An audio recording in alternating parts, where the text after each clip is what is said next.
Thank you, Professor Bovis. Good afternoon, everybody. My name is Peter Curran. I'm a partner in Arthur Cox, which is an Irish law firm based in Dublin. We have offices also in Northern Ireland and in the UK and in the United States. And my particular area of interest is procurement. I act for a lot of awarding authorities and bidders as well, across a number of sectors. But I seem to do an awful lot of work in the waste sector, and hence my presence here today. I realise this is late on in the afternoon, so I'll try and move through my presentation as quickly as I can. Maybe if I could just start by recapping on the applicable legal framework as it applies to waste.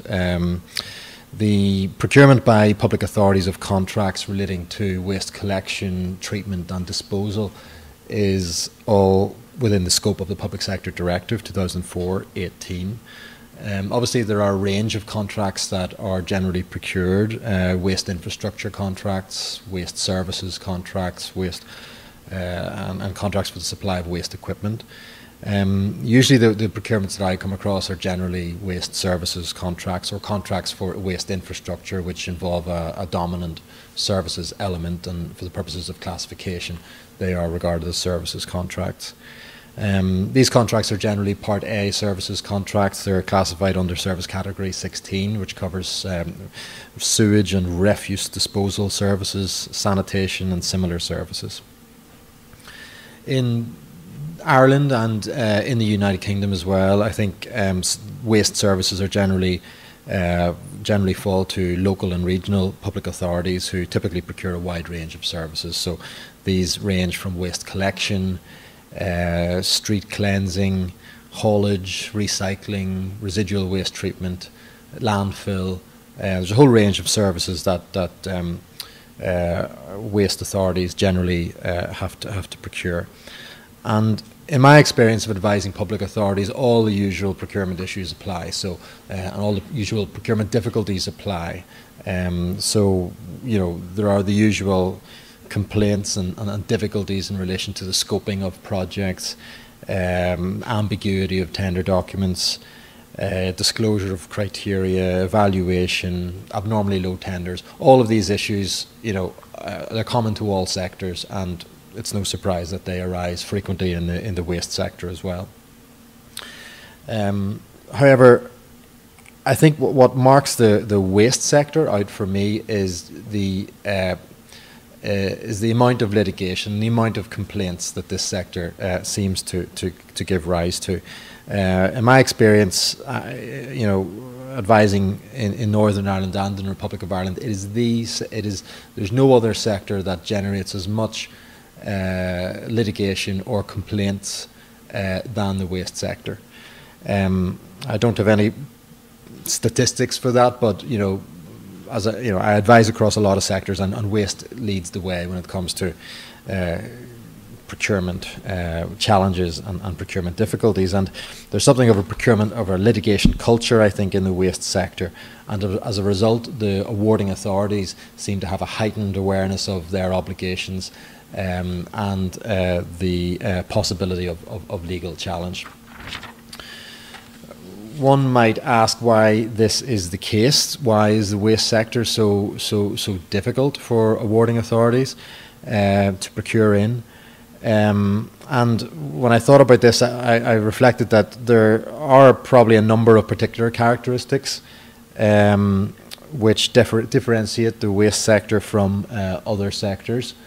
Firstly, on the demand side, the market is usually or often structured in a way such as to reduce the number of contract opportunities that come to the market, and therefore the contracts that do come to the market are of increased value and they're of very strategic importance. Waste contracts are now often procured by local authorities acting collectively. So for example, in Northern Ireland the region is divided into 3 waste areas. There are 3 waste management bodies who procure on behalf of all local authorities in Northern Ireland. This reduces the number of opportunities available to operators, but it also increases the value of those contracts that do come to the market. So all of this means that the stakes are generally quite high when it comes to competing for those contracts. On the supply side then, the waste market is often characterised by small and medium sized businesses who are particularly exposed to domestic waste contracts. They often depend on a small number of contracts to survive. Incumbents become heavily reliant on those waste streams, and the result of that is if they do lose one or two contracts, then often that can be a threat to their survival. There's also intense market rivalry in the waste sector, in my experience, and as a result of the repeated interaction between these companies, they're always bidding against each other. They know each other very well. They know the technologies that their competitors have. They know the limitations of those technologies. They know the permits and the licenses that their competitors have. They know limitations within those permits. All of that helps create an intense rivalry, and this market intelligence then, I think, contributes to a more litigious environment. So it's a combination of these demand side structures, supply side pressures, and of course current economic crisis, public sector cuts, all leads to a situation where there is cutthroat competition in the waste sector. In addition to this, contracting authorities are having to work within a difficult procurement and regulatory environment, and one that's becoming increasingly complex. Procurement law is difficult for authorities to understand and apply generally, and it only ever seems to be becoming more complex and difficult with new case law, new legislation. The sand always seems to be shifting beneath the authorities, and the waste operators tend to be very procurement savvy. They do tend to pick up on the latest developments, sometimes quicker than the awarding authorities, and they will use those developments to their advantage where they can. They're also not afraid to challenge. Gone, I think, are the days where contractors would not bite the hand that fed them contracts. That is not the case today, certainly in Ireland and in the waste sector. It seems to be accepted industry practice that contracts are challenged, and of course, if everyone's challenging the contracts, then there's less of a reason not to challenge it yourself. The regulatory position in the waste sector is also complicated and at times a little unclear. So permitting and licensing rules are sometimes opaque and open to different interpretations, which can lead to difficulties in evaluation and assessment. Government policy obviously changes quite a bit, and this can alter the conditions under which competitions are procured. And market conditions obviously change rapidly as well.